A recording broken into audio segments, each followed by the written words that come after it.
Les éditions Télème présentent un enregistrement intégral de Killers of the Flower Moon de David Grann, lu par Damien Witeka. Première chronique. La femme marquée. Aucun démon ne vint troubler la faveur de cette nuit, car elle écouta. On n'entendait pas la voix d'un démon, pas un ululement qui soit venu déranger cette tranquillité. Elle le savait, car elle tendit l'oreille toute la nuit. John Joseph Matthews, Sundown. 1. La disparition. En avril, des millions de petites fleurs se répandent à travers les Blackjack Hills et les vastes prairies du comté d'Osage en Oklahoma. Il y a des violettes, des clétonies et de petits bleuets. John Joseph Matthews, originaire du comté, écrivait que cette galaxie de pétales donne l'impression que les dieux y ont lancé des confettis. En mai, alors que les coyotes hurlent sous une lune pleine et exaspérante, de hautes plantes comme des tradescantia et des rudbeckies hérissées s'élevaient peu à peu au-dessus de plus petites fleurs pour leur dérober lumière et eau. Les tiges de ces petites fleurs se brisent, leurs pétales s'éparpillent et sont bientôt enterrés. C'est pour cette raison que les Indiens Osage disent du mois de mai que c'est celui où la lune assassine les fleurs. Le 24 mai 1921, justement, Molly Burkhart, qui habitait dans la communauté Osage de Greyhorse en Oklahoma, commençait à craindre qu'il ne fût arrivé quelque chose à l'une de ses trois sœurs, Anna Brown. Elle avait 34 ans, presque un an de plus que Molly, et avait disparu 3 jours plus tôt. Elle partait souvent faire des folies, comme disaient ses parents, avec une teinte de mépris, au cours desquelles elle buvait et dansait avec des amis jusqu'au petit matin.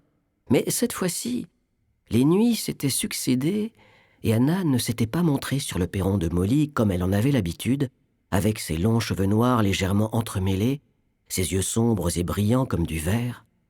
Lorsque Anna rentrait, elle aimait retirer ses chaussures, et Molly aurait voulu pouvoir entendre le bruit réconfortant qu'elle faisait en se déplaçant nonchalamment dans la maison.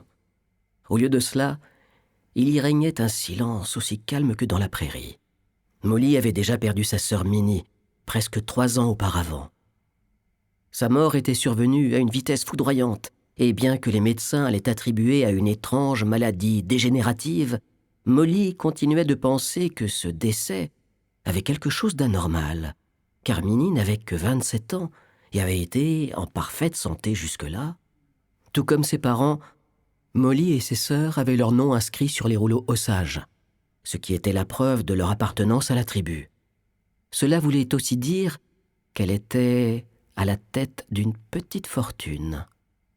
Au début des années 1870, les Osages avaient été déplacés depuis leur terre d'origine du Kansas vers une réserve rocailleuse d'Oklahoma, censée être de moindre valeur, mais dont on découvrit par la suite qu'elle reposait sur le plus grand gisement pétrolifère des États-Unis.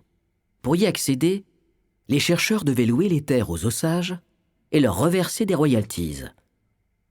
Au début des années 1900, chaque personne inscrite sur le rouleau de la tribu commença à recevoir un chèque trimestriel. Le montant initial ne s'élevait qu'à quelques dollars, mais au fil du temps, alors que l'on extrayait de plus en plus de pétrole, les dividendes se comptèrent par centaines, puis par milliers de dollars. Le montant augmentait presque tous les ans, comme les ruisseaux de la prairie qui se rejoignent pour former la large rivière boueuse qu'est le Cimarron, et que les membres de la tribu aient à eux tous accumulé des millions de dollars. Pour la seule année 1923, la tribu perçut plus de 30 millions de dollars, soit l'équivalent de plus de 400 millions de dollars actuels. Les Osages étaient alors considérés comme le peuple le plus riche par individu au monde. « Voyez et contemplez », s'exclamait un journaliste de l'hebdomadaire new-yorkais Outlook. Les Indiens, au lieu de mourir de faim, jouissent de revenus réguliers qui rendent les banquiers malades de jalousie. Le public était subjugué par la prospérité de la tribu qui venait contredire les images associées au premier contact brutal que les Amérindiens eurent avec les Blancs, le péché originel sur lequel le pays était né. Les journalistes titillaient leurs lecteurs avec des articles sur la plutocratie Osage et les millionnaires rouges aux manoirs en briquettes de terre cuite et chandeliers, avec bagues de diamants, manteaux de fourrure et chauffeurs. Un reporter s'émerveilla devant les filles Osage qui fréquentaient les meilleures écoles d'Europe et portaient de somptueuses tenues françaises, comme si une très jolie demoiselle des boulevards de Paris était venue errer par inadvertance dans cette petite réserve. À la même période, les journalistes s'emparaient de tous les détails qui rappelaient le mode de vie traditionnel des Osages et qui semblaient faire vaciller l'opinion que le public blanc avait des Indiens sauvages. Un article faisait référence à un cercle de voitures de luxe entourant un feu de camp où les propriétaires, au teint hâlé et enroulés dans des couvertures bariolées, cuisinent leur viande selon les rites primitifs. Un autre décrivait comment un groupe d'Osages arriva à bord d'un avion privé pour assister à l'une de leurs danses, une scène qui rivalise avec le savoir-faire du romancier dans l'art de dresser un portrait. Pour ajouter à la perplexité du public envers les Osages, on pouvait lire dans le Washington Star « La complainte, voyez ces pauvres Indiens, pourrait bien être revue pour « Oh, les riches peaux-rouges ». Grey Horse était l'une des plus anciennes réserves amérindiennes. Ses avant-postes, dont Fairfax, qui ressemblait à une bourgade avec ses 1500 habitants, et Pawhuska, la capitale Osage, avec une population de 6000 âmes, avaient des allures de mirage. Les rues grouillaient de cow-boys, de chercheurs d'or, de contrebandiers, de voyants, de guérisseurs, de bandits, de marshals, d'hommes d'affaires venus de New York et de magnats du pétrole. Des automobiles roulaient en trombe sur des sentiers tracés par le passage des chevaux et l'odeur du carburant l'emportait sur le parfum de la prairie. Des rangées de corbeaux observaient ce manège de haut, depuis les lignes téléphoniques. On y trouvait des cafés, des salles d'opéra et des terrains de polo. Bien que Molly ne dépensât pas son argent avec autant de largesse que ses voisins, elle s'était fait construire une magnifique maison en bois brut à Grey Horse même, près du vieux tipi familial à la structure de fines perches recouvertes d'étoffes tressées et d'écorce. Elle possédait plusieurs voitures et des domestiques. Ceux qui profitaient des Indiens, comme c'était le cas de nombreux colons, méprisaient ces travailleurs migrants. Habituellement, les domestiques étaient noirs ou mexicains, mais au début des années 1920, un visiteur de passage dans la réserve fut choqué de voir que, même des Blancs, accomplissaient toutes les tâches subalternes de la maison sur lesquelles aucun Osage ne se serait penché. Molly était l'une des dernières personnes à avoir vu Anna avant qu'elle disparaisse.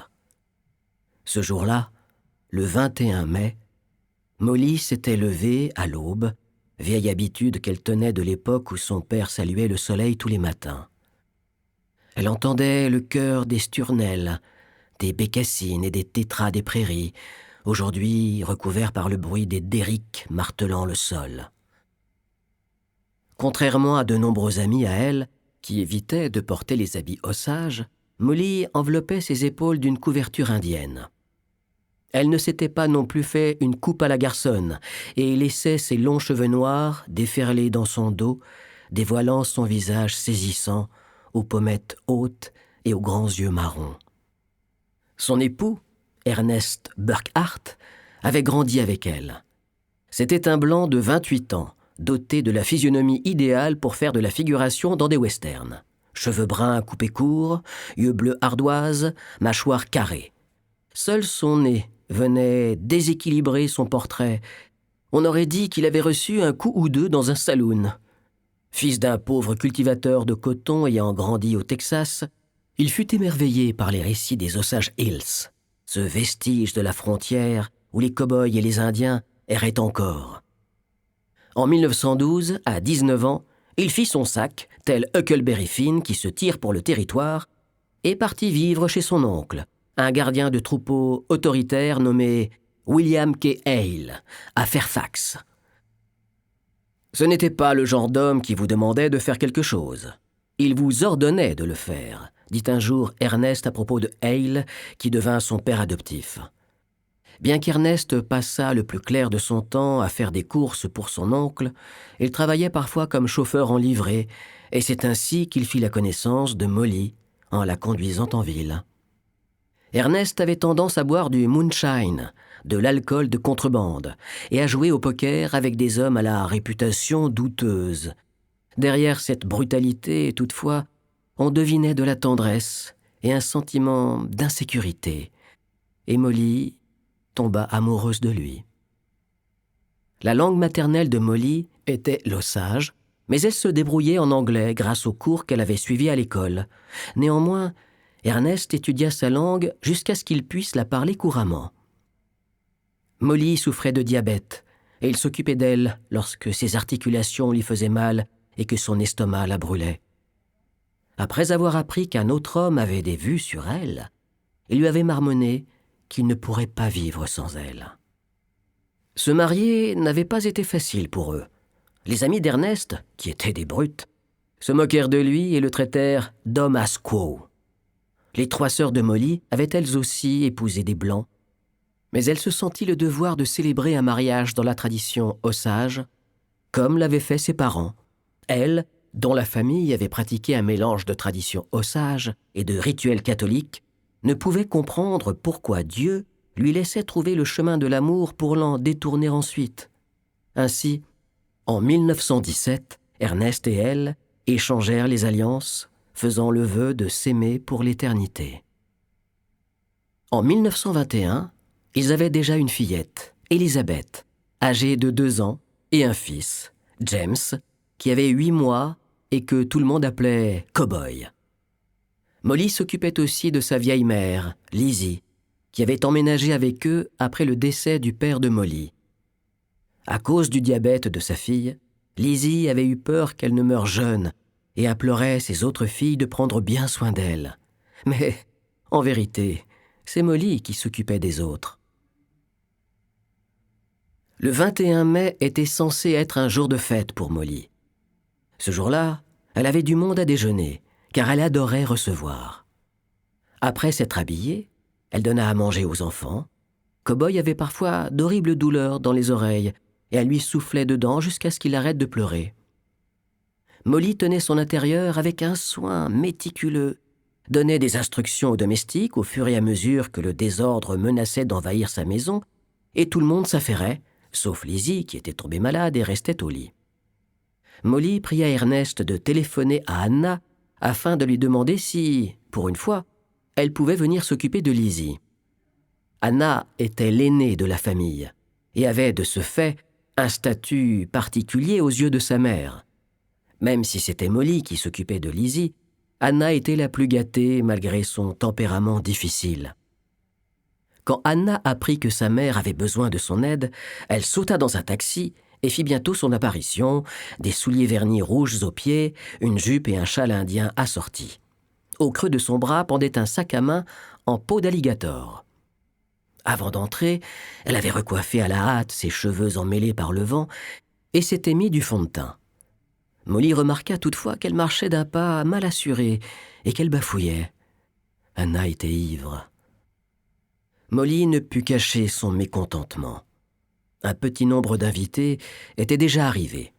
Parmi eux, il y avait les 2 frères d'Ernest, Brian et Horace Burkhardt, qui s'étaient installés dans le comté d'Osage, attirés par l'or noir, et qui aidaient souvent leur oncle Hale dans son ranch. L'une des tantes d'Ernest, qui avait l'habitude de déverser des propos racistes sur les Indiens, était aussi de la partie, et la dernière chose dont Molly avait besoin était qu'Anna alimente les commentaires de cette vieille chèvre. Pourtant, Anna ôta ses chaussures et se mit à faire une scène. Elle sortit une flasque de son sac et l'ouvrit, libérant l'odeur âcre du whisky de contrebande. Elle prétexta qu'elle devait écluser sa flasque avant de se faire prendre par les autorités. La prohibition était en application depuis 1 an, et offrir aux invités une gorgée de ce qu'elle appelait de la gnôle de première qualité. Molly savait bien qu'Anna avait eu la vie dure ces derniers temps. Elle venait de se séparer de son mari, un colon du nom d'Oda Brown, qui possédait une entreprise de chauffeurs en livrée. Depuis, Elle passait de plus en plus de temps dans les tumultueuses villes champignons de la réserve qui s'étaient développées afin de loger et d'occuper les travailleurs du pétrole, des villes comme Whizbang où, dit-on, les gens whiz, pissaient toute la journée et bang, baisaient toute la nuit. Toutes les forces de distraction et du mal sont ici réunies, avait résumé un fonctionnaire. Le jeu, la boisson, l'adultère, le mensonge, le brigandage et le meurtre. Anna était fascinée par les bouges, tapis dans l'obscurité des impasses. Des établissements en apparence propres, mais qui renfermaient des pièces dérobées, remplies de bouteilles de gnôle. L'un des domestiques d'Anna confesserait plus tard aux autorités qu'elle buvait beaucoup de whisky et avait une morale très relâchée avec les hommes blancs. Chez Molly, Anna commença à flirter avec le frère cadet d'Ernest, Brian, qu'elle avait déjà fréquenté auparavant.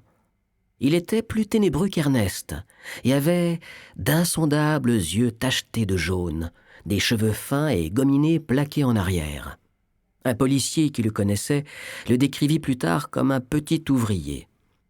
Quand Brian demanda au cours du déjeuner à une domestique si elle accepterait de danser avec lui dans la soirée, Anna lui fit comprendre que, s'il s'avisait de s'acoquiner avec une autre femme, elle le tuerait. Pendant ce temps, la tante d'Ernest grommelait avec amertume, assez fort pour que tous puissent l'entendre. Elle couvrit son neveu d'opprobre d'avoir épousé une peau-rouge. Inutile que Molly réponde à ces attaques, puisque la tante se faisait servir par un domestique blanc. Petit rappel de l'ordre social qui avait cours dans cette ville. Anna continuait à faire des siennes. Elle invectivait les invités, sa mère, Molly. Elle buvait et cherchait la confrontation, dirait plus tard un domestique aux autorités. Je ne comprenais pas ce qu'ils se disaient, mais je sais qu'ils se disputaient. Le domestique ajouterait « Anna leur fit passer un très sale moment, et j'ai eu peur. » Ce soir-là, Molly avait prévu de rester auprès de sa mère, tandis qu'Ernest amènerait les convives à Fairfax, à 7 kilomètres au nord-ouest, pour rejoindre Hale et aller voir La famille Illico, une comédie musicale itinérante mettant en scène un pauvre immigrant irlandais qui gagne $1 million au jeu et lutte pour s'intégrer à la haute société. Brian, qui portait un chapeau de cow-boy et regardait de ses yeux de chat par-dessous le rebord, proposa de déposer Anna chez elle. Avant leur départ, Molly nettoya les vêtements d'Anna, lui fit manger quelque chose et s'assura qu'elle avait suffisamment dessoulé pour voir en elle la sœur joviale et charmante qu'elle était dans son état normal. Elles passèrent un peu de temps ensemble, partagèrent un moment de calme et de réconciliation, puis Anna la salua, faisant scintiller une dent en or au milieu de son sourire. Molly était un peu plus anxieuse chaque nuit qui passait. Brian avait raccompagné Anna chez elle et avait rejoint les autres au spectacle. Après la 3e nuit, Molly prit les choses en main de cette manière calme et déterminée qui est la sienne. Elle envoya Ernest chez Anna. Il jouait la poignée de la porte. C'était fermé. En jetant un œil par la fenêtre, il vit que les pièces étaient sombres et inoccupées. Quelques jours plus tôt, une pluie fraîche avait rincé la terre de sa poussière, mais les rayons du soleil étaient revenus frapper sans merci à travers les chênes du Maryland. À cette époque de l'année, la chaleur floutait la prairie et faisait crisser les herbes hautes sous les pas. Au loin, derrière la lumière chatoyante, on distinguait les cadres squelettiques des derricks. À force de rester planté dans la fournaise, Ernest finit par voir l'intendante d'Anna, qui vivait juste à côté, sortir de chez elle et lui demanda où se trouvait Anna. Elle avait voulu vérifier qu'aucune des fenêtres de la maison de sa patronne n'était restée ouverte avant que la pluie tombe. Mais la porte était fermée et il n'y avait aucune trace d'Anna. Elle était donc partie. La nouvelle courut dans tout le comté, se propageant de porche en porche, de magasin en magasin. Pour aggraver le malaise, on apprit qu'un autre sage, Charles Whitehorn, avait disparu une semaine auparavant. Whitehorn était cordial et plein d'esprit. Âgé de 33 ans, il avait épousé une femme d'origine cheyenne. Un journal local ferait remarquer plus tard qu'il était auprès des Blancs comme au sein de sa propre tribu. Le 14 mai, il avait quitté son domicile, au sud-ouest de la réserve, pour Pawhuska. On n'avait plus eu de nouvelles de lui depuis. Pourtant, Molly avait encore des raisons de ne pas paniquer. Il était tout à fait probable qu'Anna se fût éclipsée après que Brian l'avait déposée chez elle et qu'elle soit allée à Oklahoma City, ou qu'elle ait traversé la frontière pour gagner les lumières de Kansas City. Peut-être était-elle en train de danser dans l'un de ces clubs de jazz où elle aimait se rendre, sans se préoccuper du désordre qu'elle laisserait dans son sillage. Et même si Anna avait eu des ennuis, elle savait se protéger. Elle avait souvent un petit pistolet dans son sac en alligator. « Elle sera bientôt de retour, » dit Ernest pour rassurer Molly. Une semaine après la disparition d'Anna, un employé de la compagnie pétrolière, perché sur une colline à presque 2 kilomètres du centre de Pawhuska, aperçut quelque chose qui dépassait d'un buisson au pied d'un derrick. L'ouvrier s'en approcha. C'était un corps en décomposition, avec 2 balles entre les yeux. La victime avait été abattue, exécutée. Il faisait chaud, humide et lourd sur cette colline. Des tours de forage martelaient le sol en creusant les couches de calcaire. Des derricks balançaient leurs grands bras crochus de haut en bas. D'autres personnes s'approchèrent du corps qui était tellement putréfié qu'il n'y avait aucun moyen de l'identifier. Mais on trouva une lettre dans l'une des poches que quelqu'un sortit, aplatit et lut. La lettre était destinée à Charles Whitehorn. À peu près au même moment, un homme chassait l'écureuil dans les environs de 3 Mile Creek, à côté de Fairfax, avec son fils et un ami. Alors que les 2 hommes buvaient à la rivière, l'adolescent visa un écureuil et appuya sur la détente. Il y eut un faisceau de chaleur et de lumière. Le jeune homme regarda l'écureuil touché, dégringoler sans vie au fond du ravin. Il courut pour récupérer l'animal, descendit une pente escarpée et boisée, et déboucha dans une gorge où l'air était plus lourd et où on entendait le murmure du ruisseau. Il trouva l'écureuil et le ramassa. Puis il hurla « Oh, papa !» Le temps que son père le rejoigne, le garçon avait grimpé sur un rocher. Il tremblait. Il fit un geste en direction de la berge du ruisseau recouverte de mousse. « Il y a quelqu'un de mort !» C'était le corps boursouflé et décomposé d'une femme qui avait pu être une indienne. Elle était sur le dos, les cheveux entortillés dans la boue, les yeux vides, levés au ciel. Des vers dévoraient son corps. Les hommes et le garçon se précipitèrent hors du ravin et traversèrent la prairie en hâte à bord de leur carriole. Arrivés à Fairfax, ils ne trouvèrent aucun des adjoints du shérif et se rendirent à la Big Hill Trading Company, le grand magasin général qui abritait aussi une entreprise de pompes funèbres. Ils racontèrent au propriétaire, Scott Matisse, ce qui s'était passé, et ce dernier dépêcha l'un de ses croque-morts sur place. On installa le corps dans un petit chariot, et on le tira jusqu'en haut du ravin à l'aide d'une corde, puis on l'allongea dans une caisse en bois à l'ombre des chênes du Maryland. Lorsque le croque-mort recouvrit de sel et de glace le cadavre, il commença à se dégonfler, comme si une dernière trace de vie s'en échappait. Le croque-mort essaya de voir s'il s'agissait d'Anna Brown, qu'il avait connue. Le corps putréfié était près d'éclater, et il était vraiment nauséabond, dirait-il plus tard avant d'ajouter « Il était noir comme un nègre ». Ni lui ni personne ne put identifier le cadavre. Mais Matisse, qui gérait les affaires financières d'Anna, appela Molly. Celle-ci prit la tête d'un sinistre cortège comprenant Ernest, Brian, sa sœur Rita et l'époux de celle-ci, Bill Smith, qu'elle mena jusqu'au ruisseau. De nombreuses personnes qui avaient connu Anna les accompagnèrent, ainsi que des gens attirés là par une curiosité morbide. Kelsey Morrison, l'un des contrebandiers et trafiquants de drogue notoires du comté, se joignit aux autres en compagnie de sa femme Osage. Quand Molly et Rita s'approchèrent du corps, la puanteur était insoutenable. Des vautours planaient en cercle de manière obscène dans le ciel. Il était difficile pour les 2 femmes de dire si le visage était bien celui d'Anna, car il n'en restait vraiment pas grand-chose.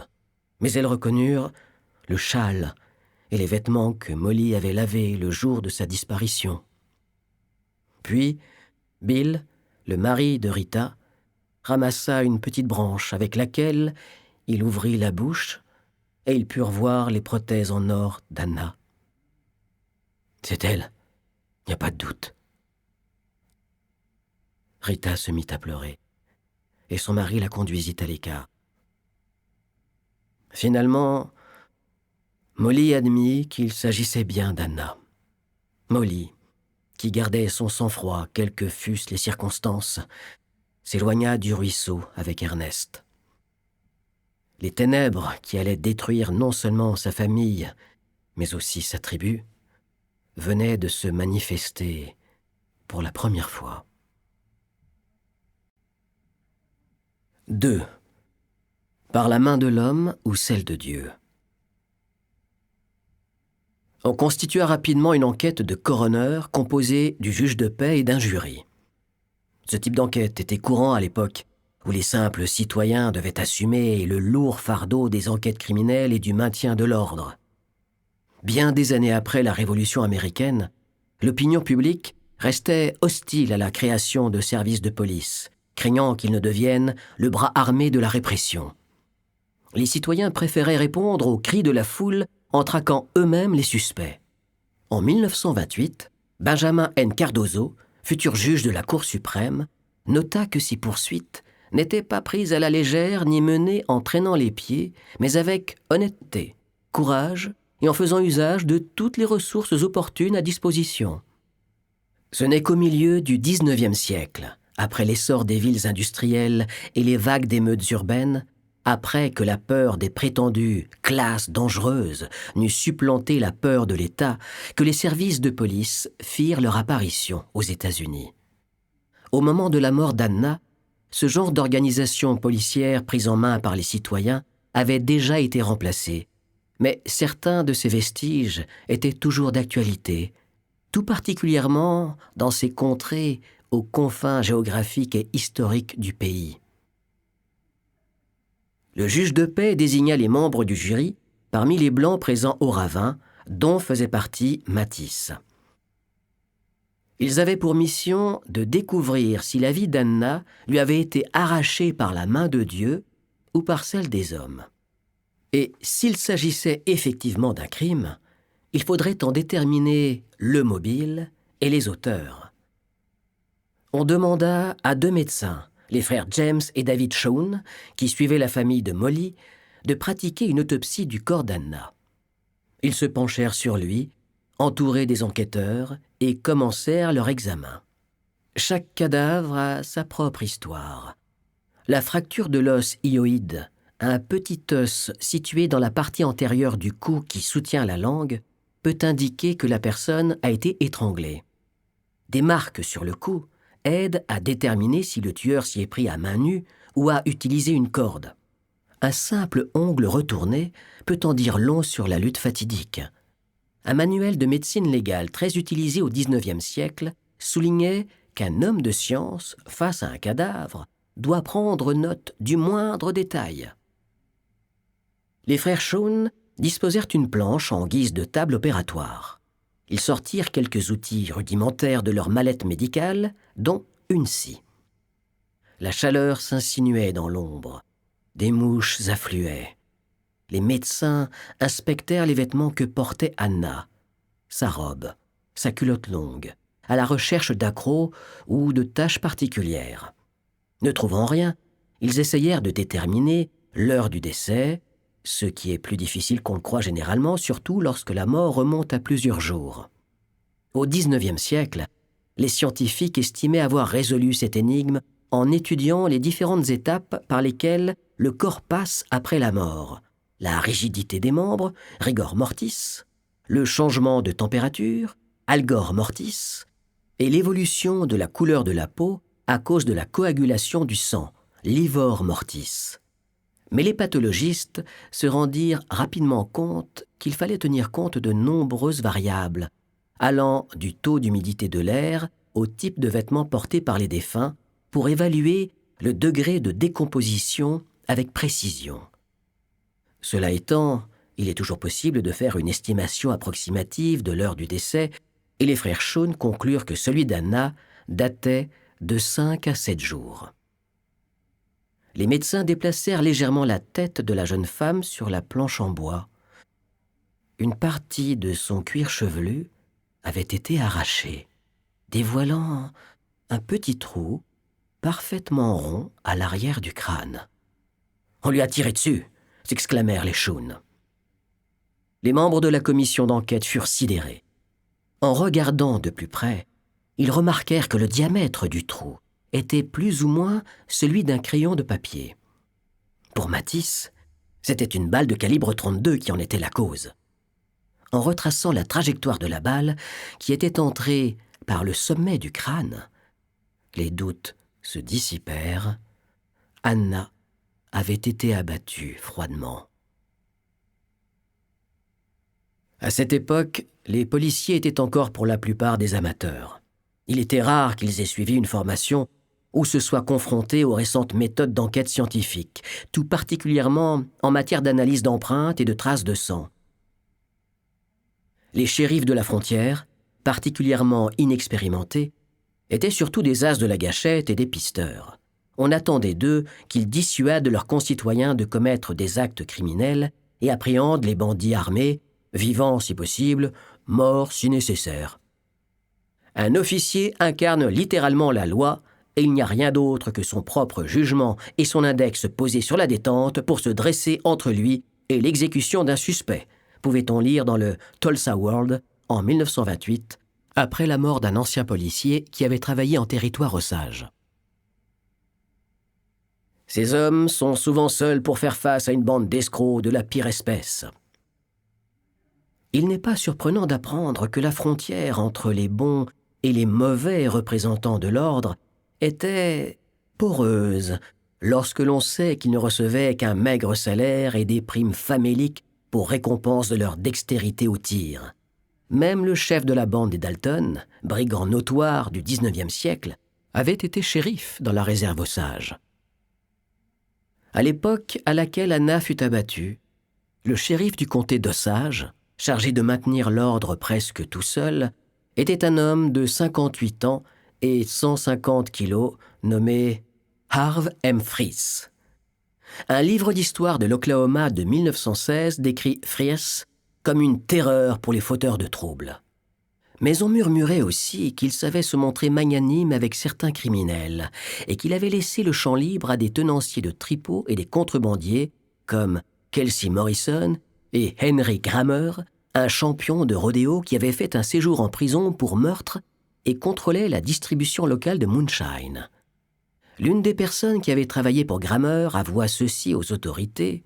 « J'étais certain que si je me faisais arrêter, je serais relâché dans les 5 minutes. » Un groupe de notables du comté avait préalablement affiché l'avis suivant: « Au nom de la religion, la loi, la décence et la morale, les personnes ayant foi en un représentant de la loi doivent la faire appliquer et aller trouver le shérif Fries dans les plus brefs délais et l'exhorter à accomplir son devoir. » Lorsqu'il fut prévenu de la mort d'Anna, Fries, très pris par l'enquête sur le meurtre de Whitehorn, envoya l'un de ses adjoints recueillir des indices.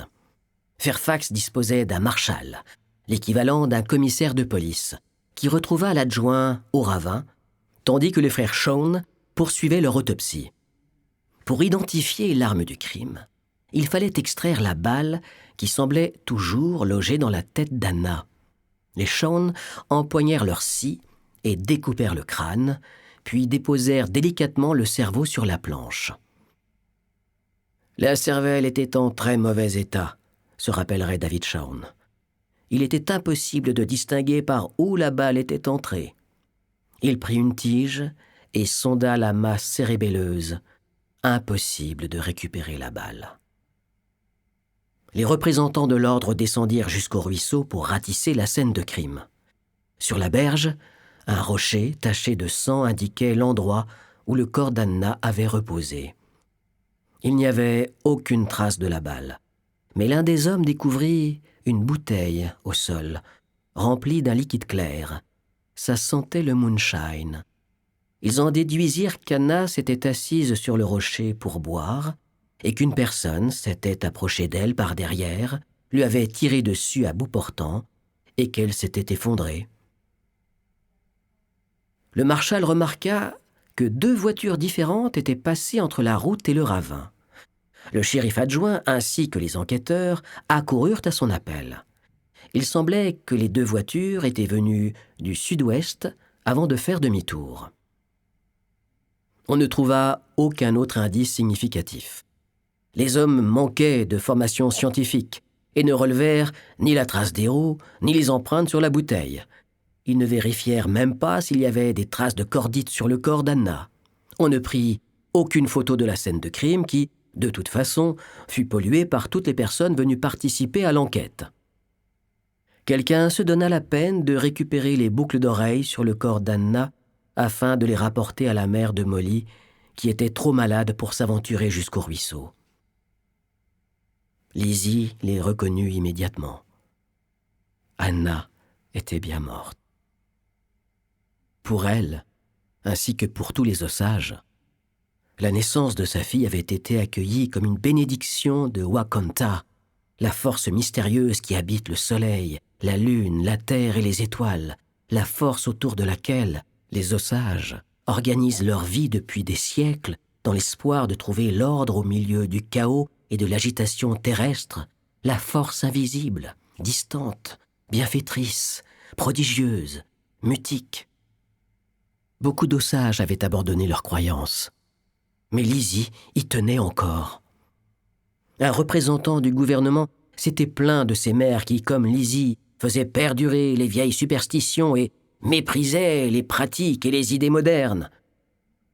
Ce jour-là, quelque chose, s'était emparé de la fille aînée de Lizzie avant que son heure ne soit venue.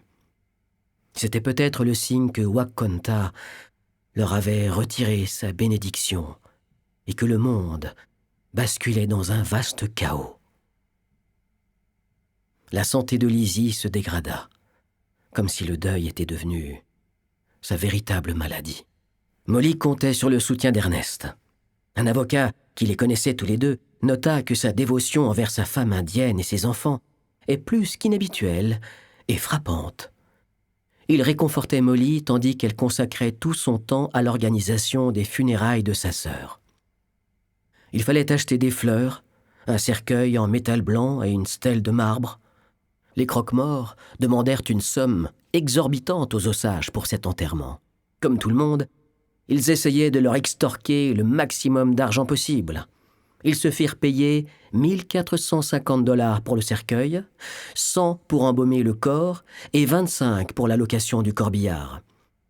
Après avoir ajouté une série d'accessoires, tels que des gants pour les fossoyeurs, le total était astronomique.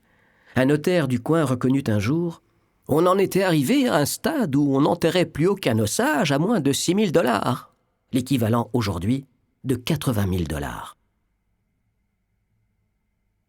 Les funérailles furent organisées de manière à respecter à la fois les traditions Osages et catholiques. Molly, qui avait fréquenté une école tenue par des missionnaires à Pawhuska, allait fréquemment à la messe.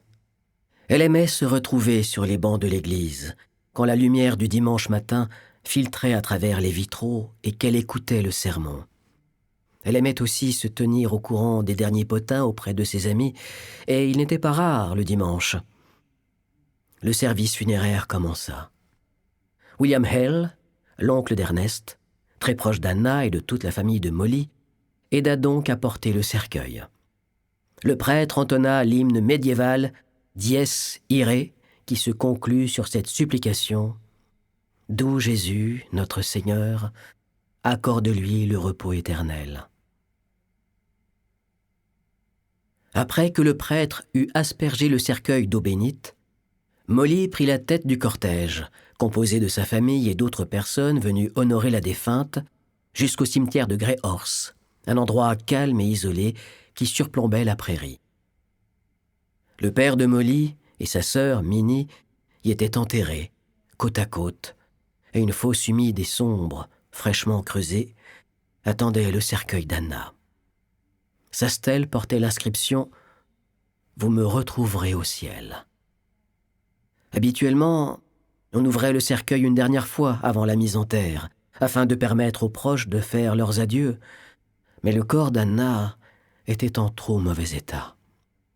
Il était plus dérangeant encore de ne pouvoir lui peindre le visage selon les rites de sa tribu et de son clan, comme le voulait la tradition. Si ce rite d'ornementation ne pouvait avoir lieu, Molly craignait que l'esprit d'Anna ne s'égare. Mais elle disposa suffisamment de nourriture dans le cercueil pour que la défunte puisse accomplir ses 3 jours de voyage jusqu'au terrain de chasse éternelle. Les anciens, comme la mère de Molly, se mirent à chanter des prières dans l'espoir que Wakonta les entende. Le célèbre historien John Joseph Matthews, qui avait des origines Osages, écrivit de nombreux textes sur les traditions de ce peuple. Par exemple, à propos d'une de ses prières caractéristiques, « Mon âme de petit garçon en fut transie de terreur et de désirs exotiques, et lorsque ce fut fini, que je m'allongeais après cette transe faite de crainte, je ne souhaitais ardemment qu'une chose, que je redoutais en même temps, en entendre davantage encore. Plus tard, ayant recouvré mes esprits, j'avais le sentiment que cette prière, ce chant, cette lamentation qui vous remue l'âme, se terminait toujours dans un sanglot de frustration avant la fin. » Au cimetière, seuls Ernest et Molly purent entendre le chant funèbre des anciens, interrompu par les pleurs. Oda Brown, l'ex-mari d'Anna, était tellement bouleversé qu'il s'était éloigné pour cacher sa peine. À midi pile, alors que le soleil, la plus grande expression des vastes mystères, était au zénith, des hommes descendirent le cercueil dans la fosse. Molly regarda ce cercueil blanc et scintillant s'enfoncer dans le sol, jusqu'à ce que le bruit terrifiant des gémissements soit remplacé par celui de la terre frappant son couvercle. 3. Le roi des collines Osages. On parla beaucoup des meurtres d'Anna Brown et de Charles Whitehorn. Une manchette du Pawhuska Daily Capital titra « 2 meurtres isolés sont découverts presque simultanément ». Les théories proliféreraient au sujet des coupables. On avait extrait 2 balles du crâne de Whitehorn qui provenaient d'un calibre 32, le même type de munition qui semblait avoir été utilisé pour tuer Anna. Était-ce une simple coïncidence si les victimes étaient 2 riches Osages d'une 30aine d'années? Ou bien s'agissait-il du même tueur, de quelqu'un comme le docteur H.H. Holmes, qui avait assassiné au moins 27 personnes, pour la plupart au cours de l'exposition universelle de Chicago en 1893. Lizzie restait très méfiante à l'égard des Blancs et comptait sur Molly pour traiter avec les autorités car tout au long de sa vie, les Osages s'étaient dramatiquement éloignés de leur tradition. Louis F. Burns écrivit qu'après la découverte du pétrole, la tribu partit à la dérive dans un monde inconnu. Et il ajouta qu'il n'y avait rien de familier auquel se raccrocher au milieu de l'opulence des Blancs. À l'époque, un clan Osage, dont l'un des groupes était connu sous le nom de « Voyageurs de la brume », prenait la tête de la tribu lorsque celle-ci subissait des changements brusques ou qu'elle s'aventurait sur des terrains inconnus. Molly, bien que souvent décontenancée par l'agitation qui l'entourait, n'hésita pas à endosser le rôle de chef de famille. C'était en quelque sorte une voyageuse de la brume moderne. Elle avait appris l'anglais et épousé un blanc, mais n'avait pas succombé aux tentations auxquelles n'avaient pas su résister de nombreux membres de la tribu, dont Anna. Pour certains Osages, surtout pour les anciens comme Lizzie, le pétrole était un cadeau empoisonné. Un de ces jours, il se tarira et les gros chèques mensuels du papa blanc cesseront d'arriver, avait dit un chef Osage en 1928. C'en sera fini des automobiles et des vêtements neufs. Alors mon peuple sera plus heureux, je le sais. Molly relançait sans cesse les autorités pour qu'elles poursuivent l'enquête.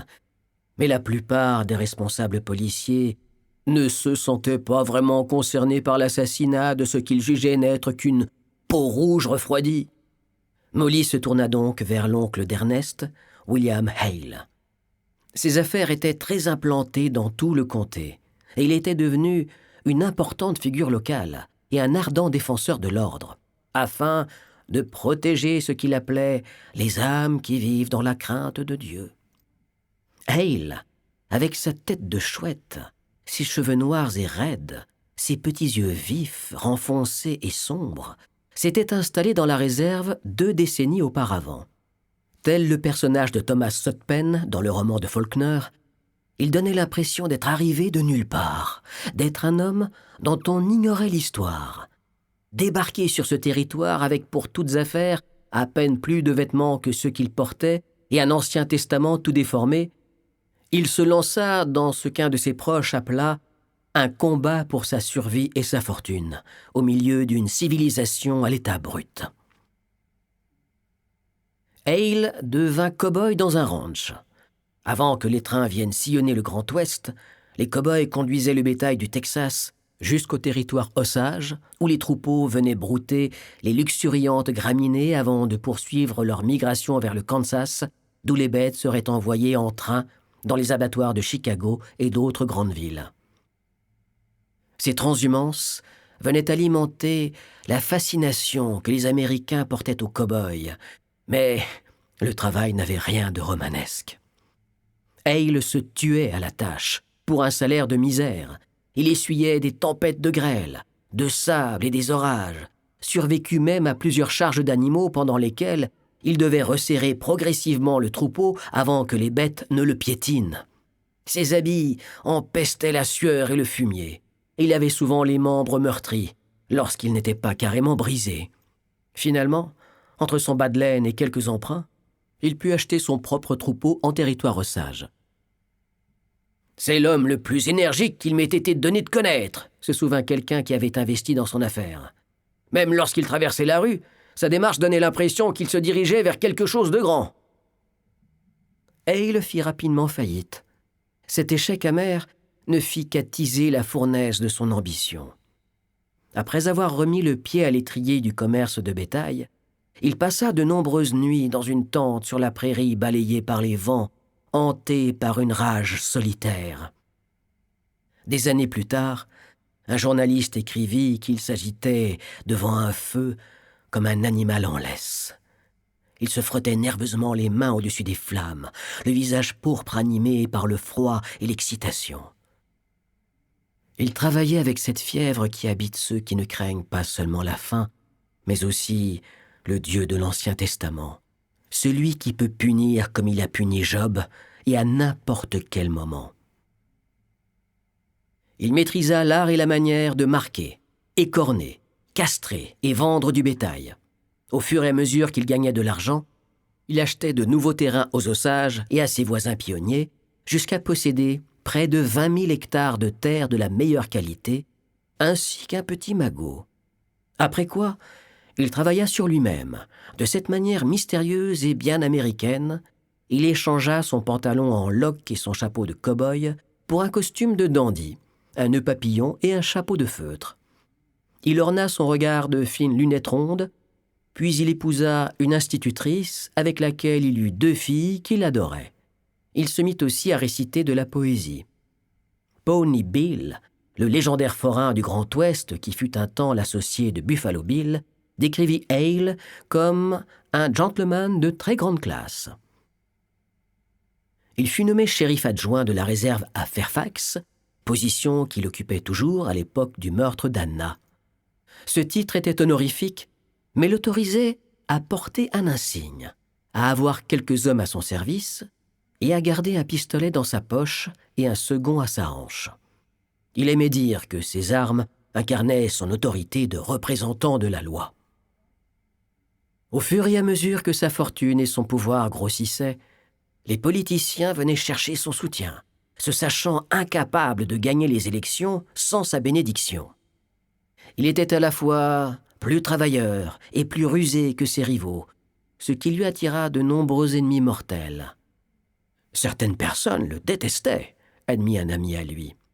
Cela étant, Molly Burkhart et bien d'autres voyaient en lui un bienfaiteur de la communauté Osage. Il leur vint en aide avant que l'argent du pétrole ne coule à flot. Il leur procurait de la nourriture, des chevaux, et continuait à faire des dons aux œuvres de charité, aux écoles et aux hôpitaux. Il endossa la responsabilité de pasteur et signait ses lettres « Rev. W.K. Hale ». Un médecin du coin dit « Il m'est impossible de me souvenir du nombre de personnes dont il a payé les soins, ni combien de bouches il a nourries. » Un jour, Hale confia à l'un des assistants du chef de la tribu que « De toute ma vie, je n'ai jamais eu d'aussi bons amis que les Osages. Vous pourrez toujours compter sur moi. » Dans ce dernier vestige de la conquête de l'Ouest, on se souvenait de Hale comme du roi des collines Osages. Hale venait régulièrement chercher Ernest chez Molly, et, après l'enterrement d'Anna, il présentait souvent ses respects à Molly et à sa mère. Il leur jura d'obtenir justice pour ce qui était arrivé. Extrêmement confiant en ses compétences et possédant... Nous espérons que vous avez apprécié cet aperçu. Pour continuer à écouter ce livre audio sur Google Play Livres, utilisez le lien dans la description de la vidéo.